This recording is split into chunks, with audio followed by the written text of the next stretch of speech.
people want to watch it. A footballer is misbehaving, not in a way that's pure nasty. I'm not saying that, but Yeah. someone who's got a character, like JP Mateta. I won't say he's a comedian, but he's like an overgrown toddler, and I mean that in the most complimentary way.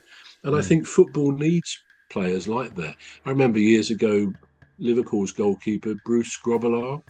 mm. He was South African, wasn't he? And he was a tremendous athlete. I think he ended his days there with a little bit of a negative about possible game fixing. I don't think that was ever proved, though. So, Mm.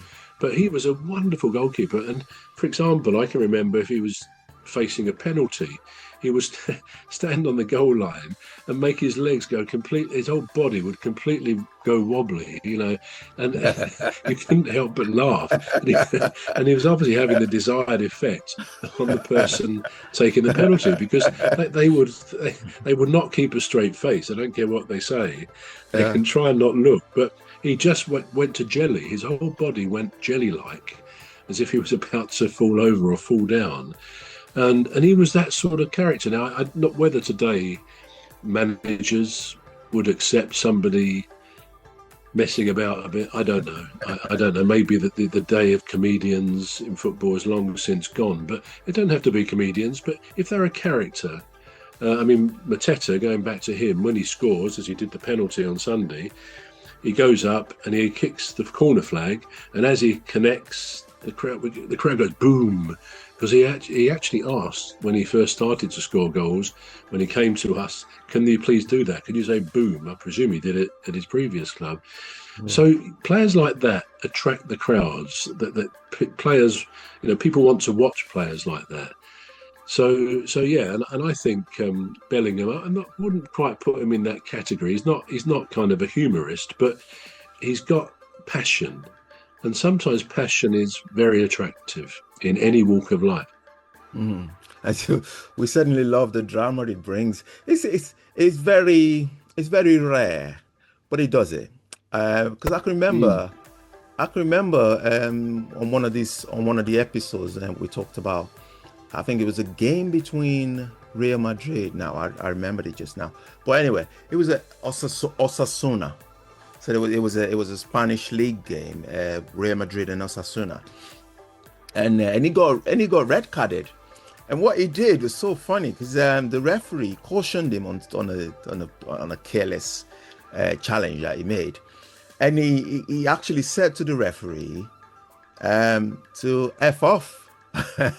But anyway, but Really? then Wow.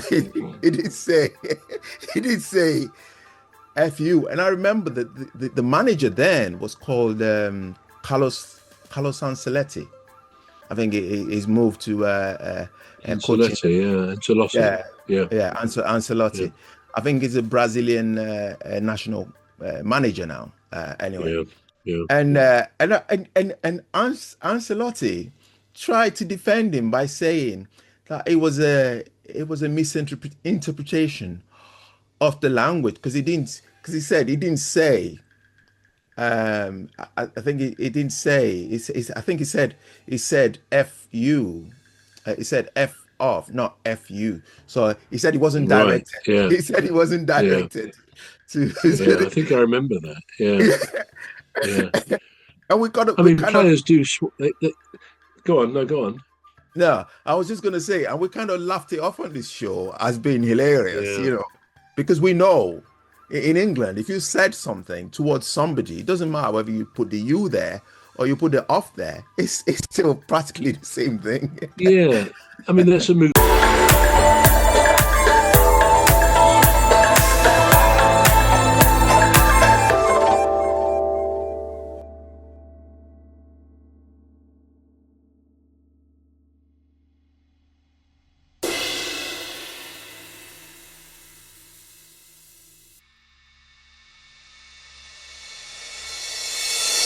I mean, that's a moot point in a way, because you do see on TV players, you read their lips and they sort of use the F word, but Mhm.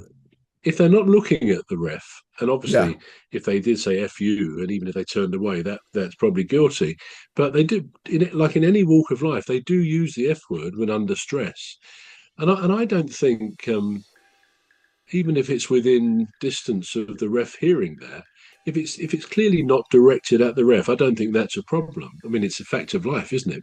Mm. Language like that is used in high pressure situations, particularly in sport. But I know what you mean. I think in that case, I can remember it because he Yeah. said "f off" Yeah. and not looking at him and not "f you."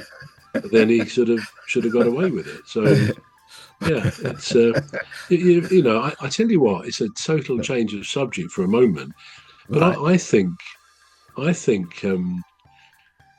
say, is it bad language? I guess it is bad language. It's what we call bad language. I think it's much more prevalent now in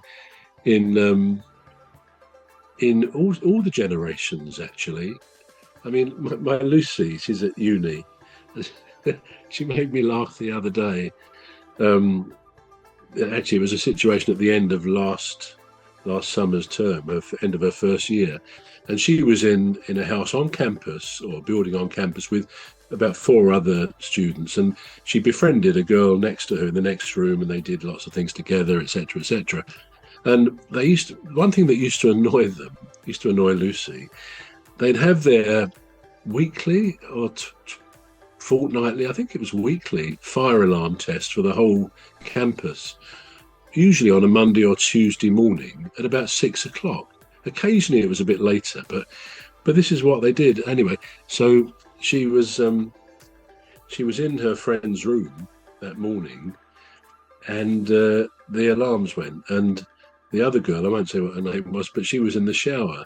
And of course, she heard this, and it's probably just the way Lucy told it. But she said, and she came out and she said, "I was in the effing shower," and then she was really angry. And Lucy couldn't help but really laugh because she came out sort of absolutely dripping wet and grabbing a towel, and she had to get dressed quickly. And Yeah. she was very wet when she got dressed because they all have to leave the building straight away. So she Mhm. was obviously very annoyed. And I'm not saying that young people don't swear or haven't done in the past. Of course they do. And that doesn't mean it's increasing. But I think there's a far greater acceptance, certainly in football, which probably there wouldn't have used to have been an acceptance on the part of refs, but that people under pressure will express bad language, whether you're driving, whether you're a footballer, or whether you're a student dragged out of the shower because of a fire alarm.